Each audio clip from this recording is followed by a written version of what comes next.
김태규 증인, 수사와 감사는 차이가 있죠. 예. 어떻게 다릅니까? 예, 다른 수사는 뭐고 감사는 뭐예요?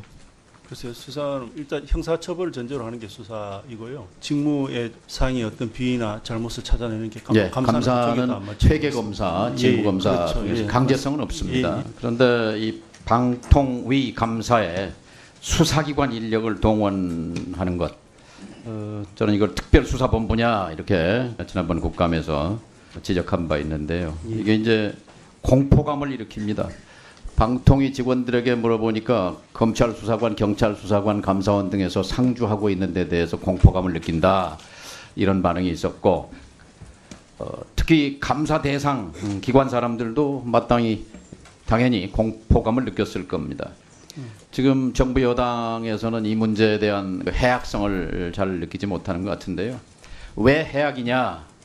이 사례가 모든 정부 부처에 도입된다고 한번 가정해 보면 모든 정부 부처가 다 사정기관이 되는 거예요. 감사를 빙자한 수사가 일상화되는 거죠. 그래서 수백 개의 공공기관, 민간기관들의 일상적인 수사가 일어날 수 있습니다. 인정하십니까? 글쎄요. 제가 이 방통위의 특별수사본부의 본질을 그래서 연성 파시즘, 백색 독재라고 규정하는 겁니다. 전두환 50 시절 보안사, 안기부 요원들이 각 정부 부처, 기관, 언론사에 상주했습니다. 이것과 본질상 다르지 않습니다. 방통위를 수사기관화하고 있습니다. 이건 뿌리 뽑아야 합니다. 진보 정권이든 보수 정권이든 이런 형태는 절대로 용납될 수 없습니다. 방통위 검찰 수사관 지금 몇 명 있죠? 현직 수사관 정확한 숫자는 모르는데 일단 현재 두 파견자가 명이죠. 있습니다. 예. 몇 명 있는지도 몰라요? 아니 저 방통위를 지금 지휘하는 사람이 직무대행이죠.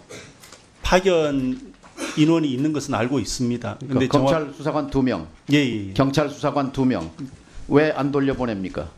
파견 자원이고요. 그리고 제가 조금 말씀을 드리면은 그 전에는 감사 담당관이 없고 운영지원과 아래에 감사계로 이렇게 해서 한 두세 명의 자원으로 방통위가 이렇게 하는 게 운영이 되었던 것으로 감사인데, 회계검사, 직무검사인데 왜 수사를 본직으로 하는 검찰 수사관, 경찰 수사관을 상주시키냐 이 말이에요. 유사성이 돌려보내야 있지 되는 거 않겠습니까? 아니에요? 유사성이 있겠고 또 그리고 저희들이 감사해야 되는 기관이 굉장히 많이 있습니다. 검찰 수사관은 범죄 수사가 직무잖아요. 근데 방통위가 지금 수사기관이에요? 제가 방금 말씀드렸듯이 유사성이 변명하시지 있고요. 말고 아니, 변명은 전혀 안 드립니다. 변명은 안 드리고 입각해서 당장 돌려보내시기 바랍니다. 이거 자의적 권력 행사고 직권남용이에요. 그대로 두는 것은. 그리고 토탈 지금까지 19명이나 되는 사람들을 파견받았는데 그 이유가 뭐죠?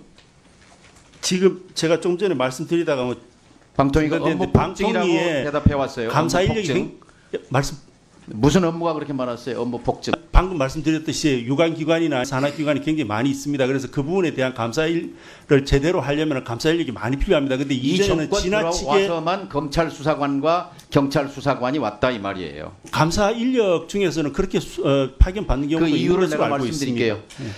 검찰이 동원돼서 한상혁 방송통신위원장을 수사하고 몰아내는데 7달 걸렸습니다. 그리고 박문진에 대한 감사원 감사도 7달 걸렸어요. 그런데 방통위를 특별수사본부로 둔갑시키니까 한 달 만에 찍어낼 수가 있었어요. 방심위위원 해촉하고 시청자 미디어 재단 팩트체크넷 해체하고 신종병기를 개발한 거예요. 신종병기. 근데 이 특별수사본부 용납할 수 없습니다. 그리고 불법 파견 상태인 감사관 3명 지금 여전히 있죠. 왜 안 돌려보냅니까? 불법 파견이 아닙니다. 불법 파견입니다. 뭐 저희는 의원실에서 보지 않습니다. 인사혁신처에 질문한 결과 서면 답변으로 인사혁신처의 공식 답변입니다. 감사 5급 이상 1년 이상 파견할 때 근데 반드시 인사처의 승인을 받게 돼 있는데 이 승인 없습니다. 저희들이 대통령 돌려보내시기 직속기관이라서요. 그리고 감사원 파견은 감사원에서 직접 처리하지 인사혁신처와 관련되지 않는 걸로 알고 있습니다. 인사혁신처의 승인 받아야 합니다. 대한민국 행정부의 공무원은 1년 이상 파견 때 인사혁신처가 통제합니다. 근데 기본적인 사실도 모르고 답변하는 감사원 방송이 소속 지금 공무원의 임용 조직 예산 편성에서 감사원 됐어요. 독립성이 최대한 존중돼야 되기 때문에 감사원 잘못 알고 김태규 있는 건 증인. 아니고 예예 박민 사장님 예. 오늘 목소리가 좀 쉬셨어요. 어제 면접 때까지만 해도 박민 사장 재임 되리라는 것 어떻게 확신하고 계셨습니까? 아니요, 전혀 확신하지 않았습니다. 저는 어제 오후까지 박민 사장이 재임된다는 얘기를 들었습니다. 저도 뜻밖이었습니다.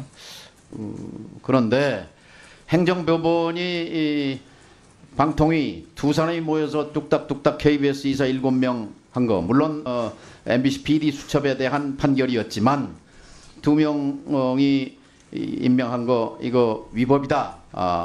이렇게 판결을 한 걸로 볼 수 있어요. 그러면 당연히 무효죠, 무효.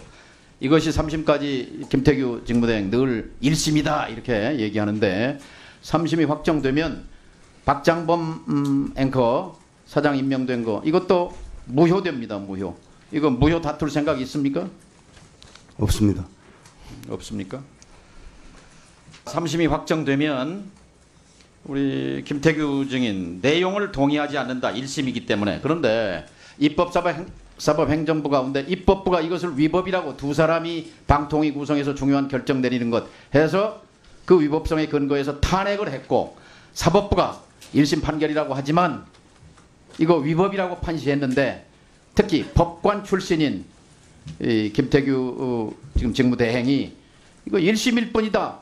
이거는 안 지켜도 된다. 이런 식의 법의식을 갖고 있는 게 굉장히 위험하다고 생각합니다. 전혀 그렇지 않습니다. 제가 안 지켜도 된다고 말씀드린 적 없고 제가 안 지켜도 된다고 해서 안 지켜지는 것은 아닙니다. 당연히 강제력이기 때문에 지켜질 것이고요. 그리고 그 부분에 대해서 저희들이 동의할 수 없기 때문에 항소했다는 부분도 앞서 말씀드렸습니다. 3심이 확정되면 가정적인 것이라서요. 지금 답변 드리는 것은 적절치가 않아 보입니다. 확정돼도 지금 유지할 겁니까?